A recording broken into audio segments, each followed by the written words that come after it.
Hi hello everyone welcome back to மிலா விலாக்ஸ். இன்றைக்கி வந்து இட்லி பொடி ரெசிபி தான் பார்க்க போகிறேன். வாங்க வீடியோக்குள்ளே பார்க்கலாம். ஸ்டவ் ஆன் பண்ணிக்கோங்க ஃப்ரெண்ட்ஸ். கடாய் வச்சுக்கோங்க. கடாய் நல்லா ஹீட் ஆனோன்னே அடுத்த இன்க்ரீடியன்ஸ் சேர்த்துக்கலாம். அரிசி எடுத்துக்கோங்க. நான் இந்த டைம் வந்து சாப்பாடு அரிசி தான் எடுத்துருக்கேன். 200 போல் எடுத்துருக்கேன். உளுந்து எடுத்துக்கோங்க. கருப்பு முழு உளுந்து எடுத்துக்க. அது ஒரு 150 போல் எடுத்துக்கோங்க. வெள்ளைப்பொடி வந்து ஒரு 8 பல் எடுத்துக்கோங்க. வத்தல் வந்து நான் ஒரு 15 வத்தல் சேர்த்துக்கேன். காரம் அதிகமாக சாப்பிட்டிங்கன்னா இன்னும் கொஞ்சம் கூட எடுத்துக்கலாம். அதாவது கருவேப்பிலை வந்து நிறையாவே சேர்த்துக்கோங்க. ஒரு 2 குத்து போல் எடுத்துக்கோங்க. கருவேப்பிலை எவ்வளோத்துக்குள்ளே சேர்க்கமோ அந்தளவுக்குள்ள வாசனையாக இருக்கும், நல்லா மணமாகவும் இருக்கும். அரிசி நல்லா போட்டு மிக்ஸ் பண்ணிக்கோங்க. அரிசி வந்து நல்லா முருகி வரணும். ரொம்ப வந்து கருகு விட்றாதீங்க. நான் காமிக்க பாருங்கள் ஃப்ரெண்ட்ஸ். இந்த அளவுக்கு லைட்டாக முருகினா போதும். இதுதான் தேவையான இன்க்ரீடியன்ஸ். இது வரைக்கும் இட்லி பொடி வந்து வீட்டில் ட்ரை பண்ணி பாருங்கள். டேஸ்ட் வைஸ் சூப்பராக இருக்கும், ரொம்ப மணமாக இருக்கும். 5 மினிட்ஸ் வரைக்கும் நம்ம யூஸ் பண்ணலாம். நான் உளுந்து வந்து எங்கள் வயக்காட்டு உளுந்து தான் சேர்த்துக்கேன். கருப்பு முழு உளுந்து உங்களுக்கு காமிக்க பாருங்கள் ஃப்ரெண்ட்ஸ். அது ஒரு 150 போல் எடுத்துக்கலாம்.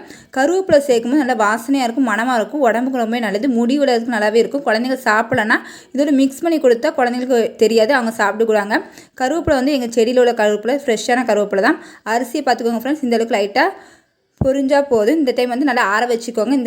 நெக்ஸ்ட்டு கடாயில் ஆயில் ஊற்றிக்கோங்க. 1 ஸ்பூன் போல் ஆயில் ஊற்றி ஆயில் நல்லா ஹீட்டான வத்தல் சேர்த்துக்கோங்க. நம்ம காரத்துக்கு பொருந்தாப்புல வத்தல் சேர்த்துக்கலாம்.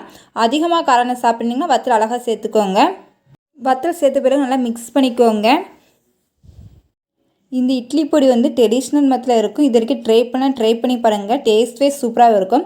இட்லி, தோசை, நெய் ரோஸ்ட்டுக்கெல்லாம் டேஸ்ட்டாக இருக்கும்.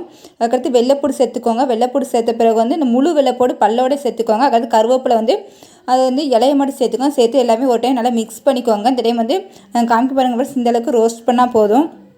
நெக்ஸ்ட் வந்து உளுந்து சேர்த்துக்கோங்க. நான் வந்து கருப்பு முழு உளுந்து சேர்த்துக்க 150 போல். நீங்கள் வந்து தொழிலாத உளுந்து கூட சேர்க்கலாம், எப்படினாலும் சேர்த்துக்கலாம். வந்து கருப்பு முழு உளுந்து சேர்த்துக்க. இதனால் வந்து உளுந்து சேர்க்கனால வெயிட் கெயினுக்கு ரொம்ப யூஸ்ஃபுல்லாக இருக்கும்.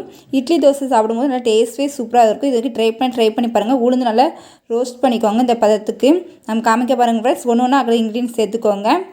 இந்த அளவுக்கு ரோஸ்ட் பண்ணால் போதும். அக்கடுத்து வந்து எல்லாத்தையும் தனித்தனியாக ஆற வச்சுக்கலாம். இந்த இட்லி பொடி வரைக்கும் ட்ரை பண்ணி பாருங்கள். நான் சொன்ன மெத்தடில் டேஸ்ட்டே சூப்பராக இருக்கும். மற்றவங்க வேறு என்னெல்லாம் பட்டு யூஸ் பண்ணுவாங்க. எனக்கு வந்து இப்படி பண்ணால் தான் எனக்கு பிடிக்கும். இதை நல்லா ஆற வச்ச பிறகு மிக்ஸி சாலில் சேர்த்து கொஞ்சம் கொஞ்சமாக சேர்த்துக்கோங்க ஃப்ரெண்ட்ஸ். சேர்த்து அதோட சால்ட்டு சேர்த்து நான் தான் அரைச்சிக்கிடுவேன். ஃபஸ்ட்டு அரிசி போட்டுக்கோங்க. நெக்ஸ்ட்டு நம்ம வறுத்து வச்ச இன்க்ரீடியன்ஸு சேர்த்து சால்ட்டு போட்டு ஒரு பல்ஸ் நல்லா அரைச்சிக்கோங்க. நல்லா பவுட்ரு மாதிரி அரைச்சிக்கோங்க. கருப்பு உளுந்து சாப்பிட்றதுனால சாப்பிடாத குழந்தைய கூட இதில் சேர்க்கறனால வந்து தெரியாது, அவங்க சாப்பிட்டுக்கிடுவாங்க.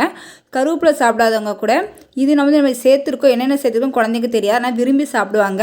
இதன் மூலமாக சாப்பிடாத குழந்தைங்களும் ரொம்ப சாப்பிடுவாங்க. நமக்கு அது வந்து ஹெல்த் பெனிஃபிட்ஸ்க்கு வந்து ரொம்பவே நல்லாயிருக்கும். விரும்பாத பிள்ளையை கூட விரும்பி சாப்பிடுவாங்க. இது வரைக்கும் ட்ரை பண்ணி பாருங்கள்.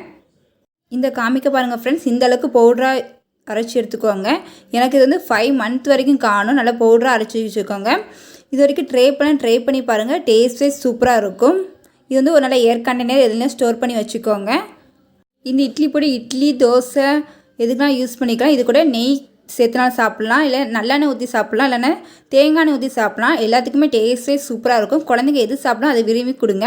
இந்த வீடியோ பிடிச்சா லைக் பண்ணுங்கள், ஷேர் பண்ணுங்கள், கமெண்ட் பண்ணுங்கள். மிலா விலாக்ஸை சப்ஸ்கிரைப் பண்ண மறந்துடாதீங்க. தேங்க்யூ ஃபார் த வாட்சிங்.